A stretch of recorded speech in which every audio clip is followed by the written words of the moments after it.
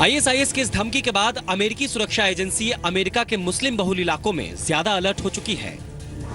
32 करोड़ की आबादी वाले अमेरिका में मुस्लिमों की संख्या 26 लाख से ज्यादा है। वहीं पाकिस्तानी मूल के करीब 3 लाख मुसलमान अमेरिका में रहते हैं। एफबीआई ने पिछले 15 सालों में 2000 से ज्यादा संदिग्धों की सूची बनाई है। सवाल है, क्या आईएसआईएस उन अमेरिकी मुस्लिम युवाओं की मदद से अमेरिका पर आतंकी हमला करेगा जो बगदादी के टेरर विचारों से प्रभावित है? ब्यूरो रिपोर्ट, जी मीडिया।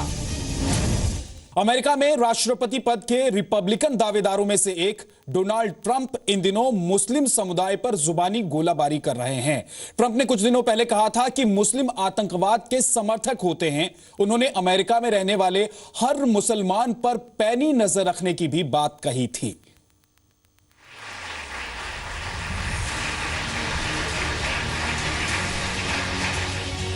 दुनिया की सबसे शक्तिशाली इमारत व्हाइट हाउस में जब अमेरिकी राष्ट्रपति बराक ओबामा की पत्नी मिशेल ओबामा क्रिसमस मना रही थीं, उसी वक्त व्हाइट हाउस में काबिज होने की लड़ाई लड़ रहे डोनाल्ड ट्रंप आईएसआईएस को जड़ से खत्म करने का प्लान बना रहे थे। डोनाल्ड ट्रंप अमेरिका में रिपब्लिकन पार्टी के राष्ट्रपति पद के प्रबल उम्मीदवार हैं।